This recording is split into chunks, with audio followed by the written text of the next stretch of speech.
आनंद वर्धन जी, ये एक बुनियादी सवाल जो मेरे मन में उठ रहा है, मैं चाहता हूं कि उस पे आप हमारे दर्शकों को कम से कम और साथ साथ मुझे भी इस मामले में कुछ ज्ञानवर्धन करें।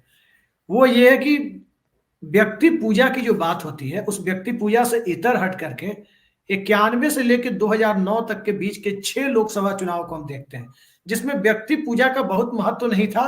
वाकई लगता था कि देश पार्लियामेंट्री सिस्टम में ढल चुका है। और उस दरमियान आप देखें कि उस दरमियान जो भी सरकारें बनी, उसमें इंडिया के जो ग्रोथ रेट थी वो सबसे ज्यादा देखी गई। एक दलीय व्यवस्था चाहे 52 से 89 के बीच की हो कांग्रेस या जनता पार्टी की, या 14 से 22 की अब तक की हो, उसमें वो ग्रोथ रेट कभी नहीं देखी गई जो 89 से 2014 के बहुदलीय गठबंधन और पार्लियामेंट्री सिस्टम में सीएमपी पर चलने वाली सरकारें, आप मोटे तौर पे कह सकते हैं कॉमन मिनिमम प्रोग्राम पे, उसमें देखी गई। आप लोगों ने भी जेपी मूवमेंट में भाग लिया है। मेरे पापा अक्सर कहा भी करते थे कि जेपी मूवमेंट में शामिल होने वाले लोगों में भी एक व्यक्ति पूजा की भावना थी। 90% लोगों को जेपी की संपूर्ण क्रांति से मतलब नहीं था, सिर्फ इससे मतलब था जेपी जो कह दे वही हम मान लेंगे, वो चीजें थी।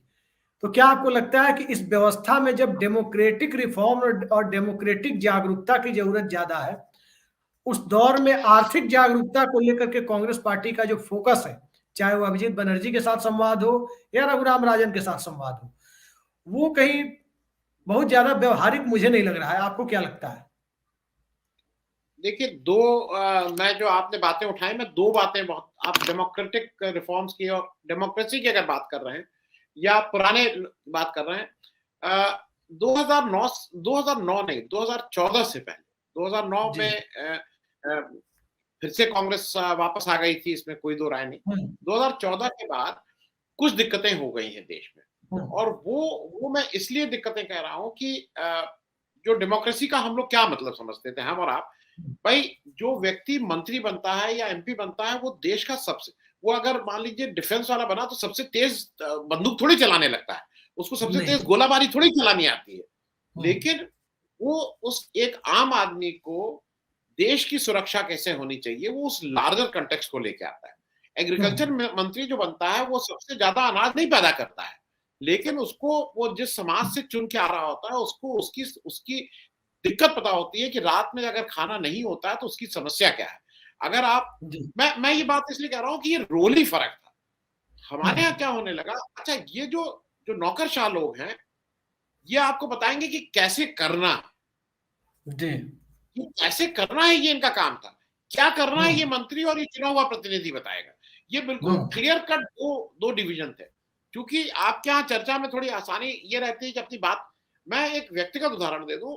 देवीलाल जी एग्रीकल्चर मंत्री थे, कुछ घर का काम था, मेरे भाई साहब उस समय एमपी थे, मैं भी उनको, क्योंकि मैं उनका ड्राइवर के तौर पे गया था, मेरी और कोई हैसियत नहीं थी, मैं उनका गाड़ी चला के गया था।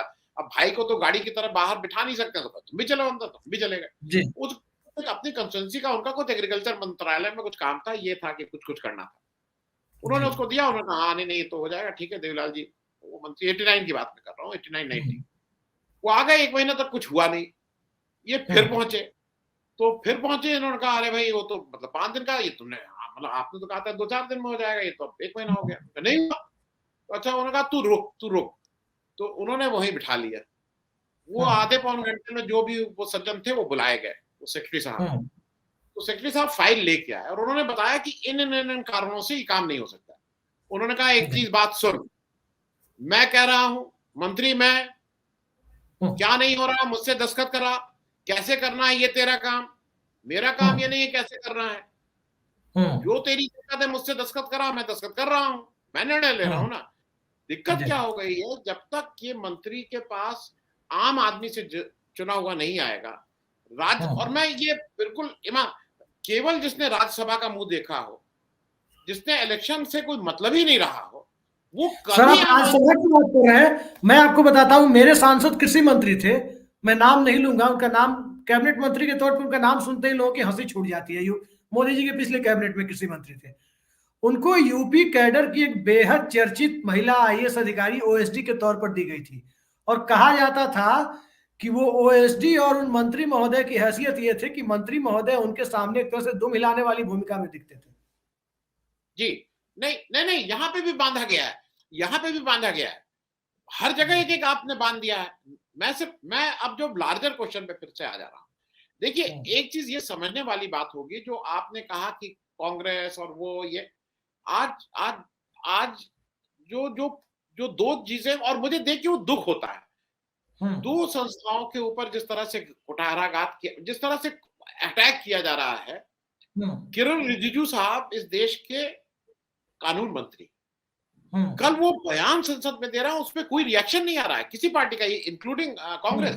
वो कह रहे हैं कि नहीं, सुप्रीम कोर्ट को ये बेल जैसी चीजें एंटरटेन ही नहीं करनी चाहिए, उनको ये फ्रिवलस पीआईएल नहीं बोलनी चाहिए। फ्रिवलस कौन डिसाइड करेगा? क्या सुप्रीम कोर्ट कोई फ्रिवलस पीआईएल भी वो करता है? मेरी जानकारी में तो आज तक उसने किसी फ्रिवलस पीआईएल पे नहीं बातचीत की। आपको वो फ्रिवलस लग सकती है। आपकी दिक्कत क्या है कि आप लोगों को इतने इतने समय से जेल में डाले हुए हैं, एक थोड़ा इंडिपेंडेंट थिंकिंग सीजेआई आ गया है तो आपको दिक्कत हो रही है। आप कह रहे हैं कि बेल ही नहीं, अरे कानून का प्रोसेस है।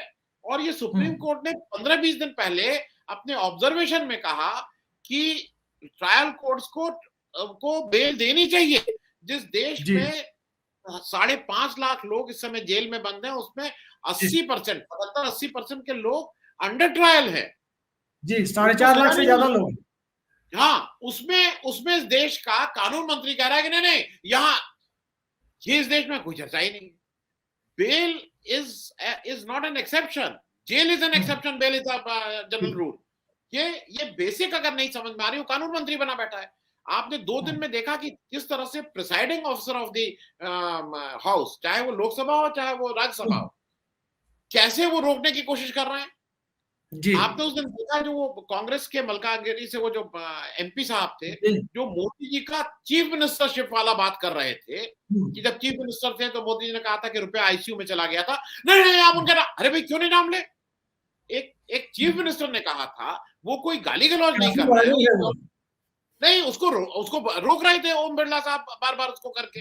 ओम बिरला साहब सारे टाइम ट्विटर देखते रहते हैं, उनको बड़ा बुरा लग रहा था कि भगवा मोइत्रा ने उनके ट्विटर पे ये क्यों बोला था। अरे ये दूसरे कल जो धनखड़ साहब थे वो नहीं करना शुरू किए, जब संजय सिंह बोलना शुरू किया नहीं यानी आप उसको सब्सटैंशिएट करिए, तो खड़गे ने कहा कि भाई देश का प्रधानमंत्री जो है वो कहता है 2 करोड़ वो रोजगार देंगे। हाँ, अब वो तुरंत बैकफुट पे आ गए। मेरा कहना ये है कि यहाँ पे जब इस तरह की मूर्ति पूजा हो रही है कि एक ही क्राइटेरिया है, चाहे आपको किसी पद पे बैठना हो, कहीं पे बैठना हो, कि आपकी मोदी भक्ति में 1% की दूर दूर तक कहीं कुछ नहीं होना चाहिए। और उसमें जो मतलब एक ये क्राइटेरिया है इसमें। आप एक चीज बताइए, मैं इसलिए लाता हूं, कुछ लोगों को लगता है कि आप कहां की बात कहां ले आते हैं, हम लार्जर चीजों की बात कर रहे हैं। मनमोहन सिंह के जमाने में आप उम्मीद कर सकते थे, रामदेव ने अभी कितनी भद्दी और बदतमीजी वाली टिप्पणी की, और मैं रामदेव बाबा नहीं बोल रहा हूं, रामदेव बोल रहा हूं। रामदेव ने की, किसी ने चू किया, किसी ने उसको नोटिस भेजा। यहां वो राहुल गांधी बच्चों के साथ वो खेल रहा है तो वहां उनको नोटिस भेज दिया था, चाइल्ड उसका और कहां का। रामदेव जैसा आदमी बेहूदी टिप्पणी कर रहा है महिलाओं के बारे में, और एक आदमी एक सत्ता पक्ष से सबके मुंह पे ताला लगा हुआ है, चुप बैठे हुए हैं सब, इनको शर्म नहीं आती है, इनसे पलट के कोई नहीं पूछ रहा है। जो आज लोग ये टिप्पणी कर रहे हैं, रघुराजन भी दूसरे, मनमोहन सिंह, अरे भाई तुम अपने रामदेव को पहले देखो वो क्या कर रहा है। तुम्हारे यहाँ क्योंकि परंपरा रही है, देयर इज अ परंपरा इन योर वो, कि तुम राम रहीम जैसे बलात्कारी और उन लोगों से तुम अपने वोट के लिए तुम लोगों से अपील करवाते हो, इसलिए डर लगता है।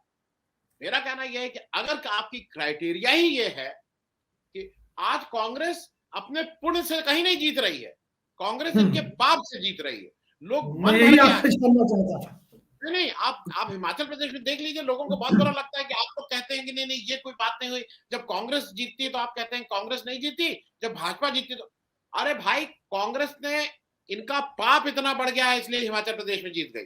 कांग्रेस का आज जो जमीन बन रही है कांग्रेस से नहीं बन रही है, ये इतना तंग कर दिए हैं कि कांग्रेस लोग झक मार के अब कांग्रेस से कह रहे हैं भैया वही ठीक थे जी। कांग्रेस में 50 बुराई हो सकती है, लेकिन कांग्रेस में इस बेसिक मुद्दों पे आज आंख बंद करके भी आप कभी ये नहीं सोच सकते हैं, और खास करके जो कांग्रेस के 2-4 नेता हैं कि वो इस तरह कांग्रेस गलतियां करती है, जैसा सुनील जी ने कहा, कांग्रेस पॉलिटिकली मतलब नॉविस क्या, राजस्थान से 3 राज्यसभा के एमपी भेज रहा हूं, एक भी राजस्थान का नहीं, अगले महीने इलेक्शन है, उत्तर प्रदेश से 3 छत्तीसगढ़ में भी यही हुआ है, छत्तीसगढ़ में भी यही हुआ है। उत्तर प्रदेश के 3 एमपी बना दे रहे हो जहां पे 2 एमएलए की सीट है। तुम्हारे पास एमएलए की सीट 2, बना रहे हो 3, और वो उसमें तीनों में से कितनी काबिलियत है वो आके उत्तर प्रदेश वालों से पूछ लीजिए। मैं कई बार कह चुका हूं, तो फिर वो भाई वो भी बुरा लगता है सबको।